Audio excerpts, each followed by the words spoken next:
ரோஹித் சர்மால பெரிய பெரிய பேட்ஸ்மேனுங்க. அவர் இல்லாதது பெரிய இந்தியன் டீமுக்கு பெரிய இழப்பு தான். சந்தேகம்லாம் கிடையாது அதுல. அவர்லாம் வந்து டாப் குவாலிட்டி பிளேயர். அவர்லாம் அந்த மாதிரி ஒரு பிளேயர் டீம்ல இல்லாததுங்கிறது இந்திய அணிக்கு பெரிய இழப்பு தான். அவர் இல்லாததுனால இந்த இந்திய அணி வந்து அப்படியே டென்ட் ஆகி கீழே விழுந்துருங்கிற மாதிரி இல்ல. பெஞ்ச் ஸ்ட்ரென்த் நல்லா இருக்கிறதுனால, நல்ல பிளேயர்ஸ், ஏற்கனவே ப்ரூவ் பண்ண பிளேயர்ஸ்ங்கிறதுனால அவர் இல்லாதது பெரிய பாதகமா இருக்கும்னு தோணல. எங்கேயோ இருக்கிற ஒரு பிளேயர் அவருக்கு வந்து இந்த கேப்டன்சியோட அணிகலன் தான் அவரை வேற லெவலுக்கு கொண்டு போகுங்கிறதெல்லாம் நம்புறதுக்கு நான் தயாரா இல்லை. அவருக்கெல்லாம் கேப்டன்சி கொடுத்துருக்க கூடாது. ரோஹித் சர்மா இல்லாததுனால அவர்கிட்ட கேப்டன்சி கொடுத்துருக்கணுமான்னு நீங்க என்ன கேட்டீங்கன்னா கூடாதுங்கிறது என்னுடைய அபிப்பிராயம். இப்ப அவர் தான் லீட் பண்ண போறாரு. ஜெயிச்சார்னா கேப்டன் பும்ராவும் கோச் கம்பீரும் வந்து மிகப்பெரிய விமர்சனத்துக்கு ஆளாக்கப்படுவார்கள். அது மட்டும் நல்லா தெரியுது. அவங்க எந்த டீம் எடுத்தாலும், எந்த 11 எடுத்தாலும் அவர்கள் பேசப்படுவார்கள். நம்பர் 6ல ஆடிட்டு இருக்கிற ஒருத்தர் தூக்கி நீங்க ஓபன் பண்ண விட்டீங்கன்னா அந்த ஓப்பனிங் ஸ்லாட்டுக்கு பேக்கப்பா இருக்கிறவருக்கு என்ன மரியாதை? அவரை நீங்க எதுக்கு டீம்ல எடுத்தீங்க? இதை விட ஒரு ஒரு யங்ஸ்டரை, இது வரைக்கும் ஒரு அன்கேப்டு பிளேயர், இது வரைக்கும் இந்தியாவுக்கு ஆடாத ஒருத்தரை இதை விட அவமானப்படுத்த முடியாது. வெக்க கேடான ஒரு விஷயமா இருக்கும் இது. இந்த 18 பேரை வதன்னு கைப்பிடிச்சு கூட்டிட்டு போயிருக்கீங்களே, இந்த ஸ்குவாட்ல இல்லாத ஒருத்தர் தேவதூத் படிக்கல வெளியில இருந்து நீங்க கூப்பிட்டு உட்கார வச்சிருக்கீங்கன்னா அதுக்கு என்ன அர்த்தம்? அப்ப நீங்க 18 பேர் என்ன பிக்னிக் கூப்பிட்டு போனீங்களா? எந்த விதத்துல சாய் சுதர்ஷன் கம்மி, தேவதூத் படிக்கல் ஜாஸ்தி. அது மட்டும் இவங்க ப்ரூவ் பண்ணாங்கன்னா நல்லா இருக்கும். ஆஸ் அ கேப்டன் அவர் சீனியர் கேப்டன் இல்ல. இதெல்லாம் ஒரு சரியான ஒரு மேனேஜ்மெண்டாவே தெரியல. கம்பீர் மிகப்பெரிய கிரிட்டிசிசத்துக்கும் உள்ளாவார். இந்த மாதிரி நடந்ததுதான். ஃபர்ஸ்ட் கிளாஸ் கிரிக்கெட்ல 2 ஃபர்ஸ்ட் கிளாஸ் மேட்ச் தான் இப்போ ரீசெண்டா படிக்கல் ஆடி இருக்காரு. 2த்துலயும் 16 and 16. ஆனா 317 ரன் அடிச்சிருக்காரு ஆடின ஒரு 3 மேட்ச்ல Sai Sudharsan, including 1 double century. அதை நீங்க கவனிக்க மாட்டீங்க.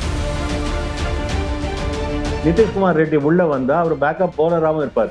நம்ம 4th போலராகவும் இருக்க முடியும். போடக்கூடிய ஒரு 8-10 ஓவர் வந்து இந்த ஃப்ரண்ட் லைன் ஃபாஸ்ட் போலர்ஸுக்கு ஒரு பெரிய அவங்களுக்கு வச்சு ஒரு ஓய்வு கொடுக்கக்கூடிய ஒரு விஷயமா இருக்கும்.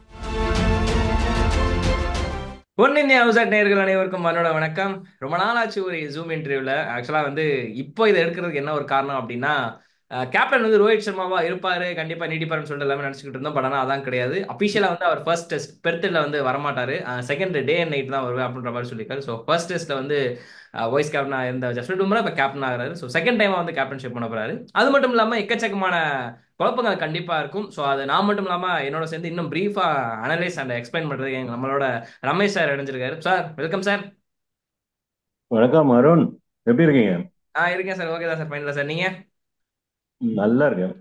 Okay sir. ஸோ இப்போ எப்படியும் பார்த்துருப்பீங்க, ரோஹித் சர்மா இல்ல. ஆக்சுவலா ஃபர்ஸ்ட் ரோஹித் சர்மா இல்லாதது டீம் இந்தியாவுக்கு ஒரு மிகப்பெரிய ஒரு அஃபெக்ட் ஆகும்னு நினைக்கிறீங்களா? இல்ல அதெல்லாம் ஒண்ணும் இல்ல, பட் இருந்தாலும் ஜஸ்பிரீத் பும்ரா மேனேஜ் பண்ணவர், கோலி இருக்காரு அப்படின்னு சொல்லிட்டு யோசிக்கிறீங்களா? ஃபர்ஸ்ட் கொஸ்டின் அதான் நான் வைக்கிறேன் எடுத்து. இல்ல ரோஹித் சர்மா இல்ல. ரோஹித் சர்மால பெரிய பெரிய பேட்ஸ்மேனுங்க. அவர் இல்லாதது பெரிய இந்தியன் டீமுக்கு பெரிய இழப்பு தான். சந்தேகம்லாம் கிடையாது அதுல. அவரோட ரீசன்ட் ஃபார்ம்லாம் அதை வச்சுட்டு சும்மா அதை பத்தி அப்படி சுத்தல் எல்லாம் விட்டு பேசுறதுலாம் அர்த்தம் கிடையாது. அவர்லாம் வந்து டாப் குவாலிட்டி பிளேயர். அவர்லாம் அந்த மாதிரி ஒரு பிளேயர் டீம்ல இல்லாததுங்கிறது இந்திய அணிக்கு பெரிய இழப்பு தான். அதுல சந்தேகமே கிடையாது.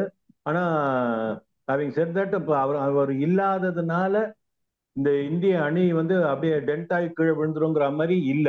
பெஞ்ச் ஸ்ட்ரென்த் நல்லா இருக்கிறதுனால அவருக்கு ரீப்ளேஸ்மெண்ட் வரதா இருக்கிறவங்க நல்ல பிளேயர்ஸ், ஏற்கனவே ப்ரூவ் பண்ண பிளேயர்ஸ்ங்கிறதுனால அந்த அளவுக்கு அவருடைய அவருடைய அவர் இல்லாதது பெரிய பாதகமா இருக்கும்னு தோணல. பார்க்கலாம்.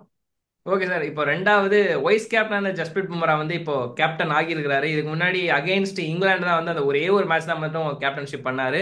ஸோ இப்போ ஜஸ்பிரீத் பும்ரா கேப்டன்ஷிப் இருக்கலாம். ரொம்ப நாளுக்கு அப்புறம் ஒரு கபில் தேவ்க்கு அப்புறம் வந்து ஒரு ஃபாஸ்ட் பவுலர் வந்து ஒரு கேப்டன்ஷிப் ஆனது வந்து பார்க்கறது நல்லா இருக்கு. பட் ஸ்டில் ஜஸ்பிரீத் பும்ரா வந்து அதை எடுத்து சமாளிச்சு கொண்டு போயிருவாரு நினைக்கிறீங்களா?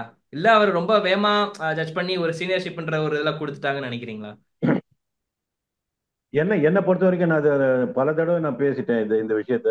என்னை பொறுத்த வரைக்கும் பும்ராக்கு கேப்டன்சிங்கிறது அவசியம் இல்லாத ஒண்ணுன்னு நான் நினைக்கிறேன்.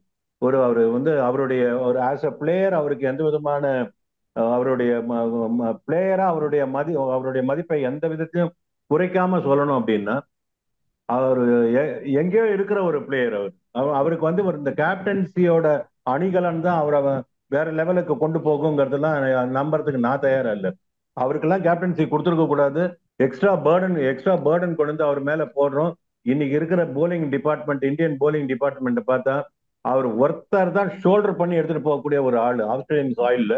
பர்டிகுலர்லி ஃபர்ஸ்ட் டெஸ்ட் பெர்த்ல நடக்கும்போது அங்க வந்து அது பவுன்சி ட்ராக், ஒரு ஃபாஸ்ட் பவுலர்ஸ் ஃப்ரெண்ட்லியா இருக்கும், அவங்களுக்கு தான் உதவிகரமா இருக்கும் அப்படின்னு இருக்கும்போது அவரை போலிங்ல கான்சென்ட்ரேட் பண்ண விடாம அந்த கேப்டன்சிங்கிற ஒரு பலு அவர் மேல வந்து திணிக்கப்பட்டிருக்குங்கிற மாதிரி தான் நான் பாக்குறேன். அவர் என்னை பொறுத்த வரைக்கும் அவர் பும்ரா வந்து ஒரு கேப்டன்சி மெட்டீரியலா இல்லையாங்கிறதெல்லாம் ஒரு பக்கம் எடுத்து வைங்க, அந்த ஆராய்ச்சி வேண்டாம். அவருக்கு இந்த இந்த தடவை அவருக்கு கேப்டன்சி கொடுத்துருக்கணுமா, அவரை வைஸ் கேப்டனா ஆக்கி ரோஹித் சர்மா இல்லாததுனால அவர்கிட்ட கேப்டன்சி கொடுத்துருக்கணுமான்னு நீங்க என்ன கேட்டீங்கன்னா கூடாதுங்கிறது என்னுடைய அபிப்பிராயம். ஓகே பார்க்கலாம். பட் இப்ப அவர் தான் லீட் பண்ண போறாரு, ஜெயிச்சார்னா அப்படின்னு சொல்லலாம், அவ்வளவுதான். Okay sir, okay sir, okay sir. இப்போ இந்த டெஸ்ட்டை பொறுத்த வரைக்கும் எக்கச்சக்கமான குழப்பங்கள் ஆல்ரெடி இருக்குது. முன்னாடி வந்து அபிமன்யு ஈஸ்வரன் வந்து பேக்கப் ஓப்பனிங்க உள்ள வந்து ஸ்குவாட்ல கொண்டு வந்தாங்க. ஆனா இப்போ வந்து அவரே ஓப்பனரா இருப்பாரா அப்படின்ற ஒரு கேள்வியும் இருக்கு. காரணம் வந்து சமீபத்தில் நடந்த அன்அபிஷியல் டெஸ்ட்லயுமே வந்து பெருசா ஷைன் பண்ணல. ஸோ கேஎல் ராகுல் அந்த இடத்துல வந்து செகண்ட் டெஸ்ட்ல ஒரு ஓப்பனரா வந்து நம்ம பார்த்தோம். குருஜுரு நல்லா பெர்ஃபார்ம் பண்ணியிருந்தாரு. ஸோ அப்படின்னா இருக்கும்போது பிளேயிங் லெவன்ல வந்து இப்போ அபிமன்யு ஈஸ்வரனுக்கும் கேஎல் ராகுலுக்கும் ஒரு மிகப்பெரிய போட்டி இருக்கு. யார் ஓப்பனிங்கா போவாங்கன்னு நினைக்கிறீங்க அலாங் வித் எஸ்எஸ்சி ஜெய்ஸ்வால்? இந்த இந்த டீமோட ஃபைனல் 11 இந்த மேட்சுக்கு எப்படி எடுக்க போறாங்கங்கிறது வந்து ரொம்ப ரொம்ப கிரிட்டிக்கலான ஒரு விஷயமா இருக்க போகுது. கேப்டன் பும்ராவும் கோச் கம்பீரும் வந்து மிகப்பெரிய விமர்சனத்துக்கு ஆளாக்கப்படுவார்கள். அது மட்டும் நல்லா தெரியுது. அவங்க எந்த டீம் எடுத்தாலும், எந்த 11 எடுத்தாலும் அவர்கள் பேசப்படுவார்கள். இன்னும் சொல்ல போனா தூற்றப்படுவார்கள்னு கூட சொல்லலாம்.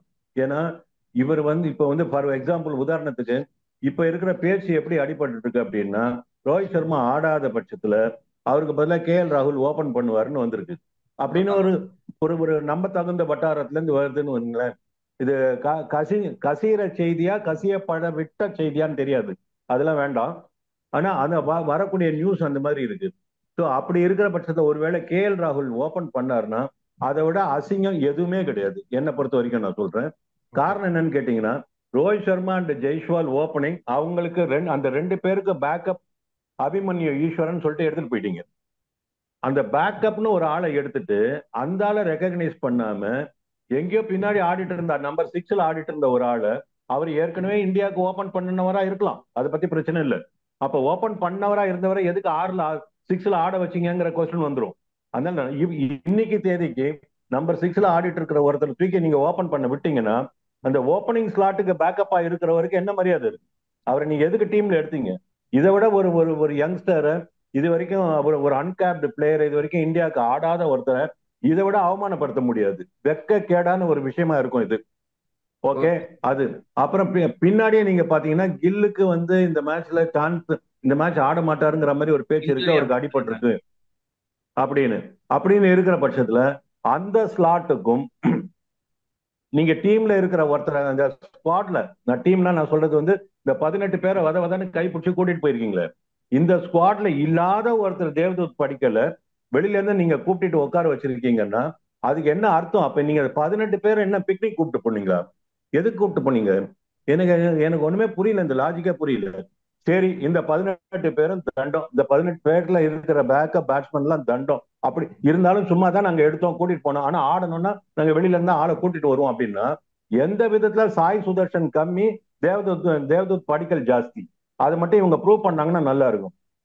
இதுக்கு முன்னாடி நடந்த மேட்ச் இந்தியா ஏ போயிட்டு ஆஸ்திரேலியா ஏ ஆடினாங்க இல்லையா, அந்த மேட்சை நீங்க எடுத்து பாத்தீங்கன்னா அதுல எந்த மேட்ச்ல படிக்கல் 88 அடிச்சாரோ அந்த மேட்ச்ல சுதர்ஷன் செஞ்சுரி அடிச்சிருக்காரு. ஆனா நீங்க படிக்கல் எடுக்கிறீங்க, சுதர்ஷன் எடுக்கல. ஓகே.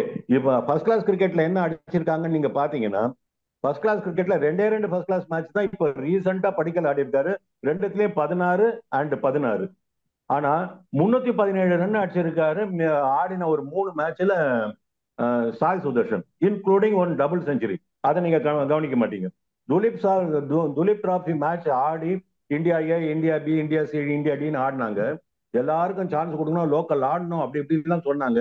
அந்த மேட்ச்ல இந்தியா ஏக்கு அகேன்ஸ்டா சாய் சுதர்ஷன் செஞ்சுரி அடிச்சாரு. ஆனா அவரை கூப்பிட மாட்டீங்க. படிக்கல் வந்து ஒரு 88 அடிச்சாருங்கிறத வச்சுட்டு அவரை கூப்பிட்டு உட்கார வச்சிருக்கீங்க. ஒன் டவுன் அவரை ஆட விட்டு தான் நீங்க பேசிட்டு இருக்காங்க. இப்போ இந்த மாதிரிலாம் நடந்துன்னு வச்சுக்கோங்களேன், இதெல்லாம் வந்து டீமோட ஸ்பிரிட்டை வந்து எக்கச்சக்கமா ஸ்பாயில் பண்ணும். அந்த அந்த ஸ்பிரிட்டை கட்டுக்கோப்பா எடுத்துட்டு போற அளவுக்கு இப்ப இருக்கிற கேப்டனும், இந்த மேட்சை லீட் பண்ண போற கேப்டனும் சீனியர் கேப்டன் இல்ல. ஆஸ் அ கேப்டன் நான் சொல்றேன், ஓகே ஆஸ் அ கேப்டன் அவர் சீனியர் கேப்டன் இல்ல. இதெல்லாம் ஒரு ஒரு ஒரு சரியான ஒரு மேனேஜ்மெண்டாவே தெரியல. கம்பீர் மிகப்பெரிய கிரிட்டிசிசத்துக்கும் உள்ளாவார் இது இந்த மாதிரி நடந்ததுன்னா. Okay sir. இப்போ ஆக்சுவலா வந்து நான் கேட்க வேண்டிய கேள்வியெல்லாம் நீங்களே சொல்லிட்டீங்க. பேட்டிங் ஆர்டர்ல வந்து சர்ஃப்ராஸ் கான், துருவ் ஜுரேல், கேஎல் ராகுல், அபிமன்யு ஈஸ்வரன், தேவதத் படிக்கல், விராட் கோலி இவங்க எல்லாருமே இருக்கிறாங்க. ஸோ பிக்சடா வந்து பாத்தீங்கன்னா ஒரு ரிஷப் பண்டும் ஒரு எஸ்எஸ் ஜெய்ஸ்வால் தான் இருக்கிறாங்க. விராட் கோலி கூட வச்சுங்க. இப்போ கோலி பொசிஷனுமே வந்து ஒரு சின்ன கேள்விக்குரியாது. ஏன்னா இதுக்கு முன்னாடி நடந்த பங்களாதேஷ் டெஸ்ட்ல வந்து விராட் கோலி ஒன் டவுன் ஆடினாரு, சுமன் கிலுக்கு இன்ஜுரி ஆனனால. ஸோ அப்படி இருக்கும்போது மறுபடியும் அவர் பொசிஷன் சேஞ்ச் பண்ணுவாங்கன்னு நினைக்கிறீங்களா, இல்ல ஒரு 4 தான் ஆடுவாரா? அவர் நம்பர் 4 தான் ஆடுவார். Okay sir. அப்போ மற்றவங்க எல்லாருமே இப்போ வந்து அலாங் வித் கேஎல் ராகுல், அதுக்கப்புறம் அபிமன்யு ஈஸ்வரன்லாம் இருக்காங்க. ஸோ அந்த 3-4 அப்படின்ற ஒரு இடம் இருக்குல்ல, அதுவுமே கொஞ்சம் கன்ஃபியூஷன் ஆகுன்னு நினைக்கிறீங்களா? இல்ல, நீங்க வந்து கேஎல் ராகுல் வந்து நம்பர் 6 ஆடினவரை தூக்கி நீங்க ஓபன் பண்ண விட்டுட்டீங்கன்னா நம்பர் 6 இடத்துக்கு ஒரு ஆள் வேணும். அத துருவ் ஜுரல் இப்போ வந்து ரீசெண்டா நடந்த இந்தியா ஏ, ஆஸ்திரேலியா ஏ மேட்ச்ல பிரமாதமா ஆடி இருக்காரு. அவருக்கு வந்து ஆஸ் அ பேட்ஸ்மேன் உள்ள வரத்துக்கு சான்ஸ் இருக்கு. அவர் ஆஸ் அ பேட்ஸ்மேன் அவரை உள்ள கொண்டு வந்தாங்கன்னா எனக்கு எனக்கு எனக்கு சந்தோஷம். எனக்கு எந்த பிரச்சனையும் கிடையாது அதை பத்தி. அவர் ஏன்னா because he has proved it. அது அதே மாதிரி அவருடைய ரீசன்ட் பர்ஃபார்மன்ஸ் இந்தியா ஏக்கு அவர் ஸ்கோர் பண்ணினது தான் அவர் உள்ள வரத்துக்கு ஒரு தகுதி அப்படின்னு நீங்க பாத்தீங்கன்னா, சாய் சுதர்ஷனுக்கு அந்த தகுதி ஏன் இல்ல? இதான் என்னுடைய கேள்வி. Okay sir, okay sir, okay sir. அடுத்து ரொம்ப ஆர்வமா எதிர்பார்க்குற ஒரு ரெண்டு ஒரு ஒரு டெபியூட் நிதிஷ்குமார் ரெட்டி. ஸோ அவருமே வந்து டெபியூட் பண்ணலாம் அப்படின்ற மாதிரிமே ஒரு பேச்சுவார்த்தை போயிட்டு இருக்குது. ஸோ அப்படி போயிட்டு இருக்கும்போதுமே அவரும் உள்ள வந்தாருன்னா அப்ப யாரை வெளியே உட்கார வைப்பாங்க? இல்ல, ஒரு ஸ்பின்னர் மட்டும் ஆடினாங்கன்னா 4 ஃபாஸ்ட் பவுலர்ஸ் இருக்கணும். 4 ஃபாஸ்ட் பவுலர்ஸ் இல்லாட்டாலும் 3 ஃபாஸ்ட் பவுலர், ஒரு ஒரு ஆல்ரவுண்டர் இருக்கணும். ஸோ ஆட்டோமேட்டிக்கா Bumrah, Siraj and Akash 3 fast bowler ஆயிடுவாங்க. 2 ஸ்பின்னருக்கு பதிலாக ஒரே ஒரு ஸ்பின்னர் தான் ஆட போறாங்க, ஜடேஜா தான் ஆட போறாரு அப்படின்னா நிதிஷ்குமார் ரெட்டி உள்ள வந்தா அவர் பேக்கப் போலராகவும் இருப்பார், நம்ம ஃபோர்த் போலராகவும் இருக்க முடியும். அவர் போடுற ஒரு 8-10 ஓவர் நடுவில் போடக்கூடிய ஒரு 8-10 ஓவர் வந்து இந்த ஃப்ரண்ட் லைன் ஃபாஸ்ட் பவுலர்ஸுக்கு ஒரு பெரிய அவங்களுக்கு வச்சு ஒரு ஓய்வு கொடுக்கக்கூடிய ஒரு விஷயமா இருக்கும். அவர் பெருசா விக்கெட் எடுக்காட்டா கூட. போன போன சீரீஸ்ல ஷார்துல் தாக்கூர் என்ன பண்ணாரோ அந்த வேலையை பண்றதுக்கு அவர் இருப்பாரு. Plus is a very good bat. அது ஒரு நல்ல மூவா தான் இருக்கும். Okay sir, okay sir. இப்போதைக்கு இருக்கிற குழப்பங்கள்லாம் வந்து ஸோ உங்களோட ரிவ்யூ படி சொல்லியிருக்கிறீங்க. இதில் அடுத்தடுத்து என்னென்ன சேஞ்சஸ் வரும், இன்னும் 2-3 நாள் தான் இருக்குது ஆக்சுவலாக பிஜிடிக்கு. ஸோ அதுக்கான ப்ரிவியூவில் வந்து உங்களை சந்திக்கிறேன் sir. Thank you sir, thank you for joining us. Thank you.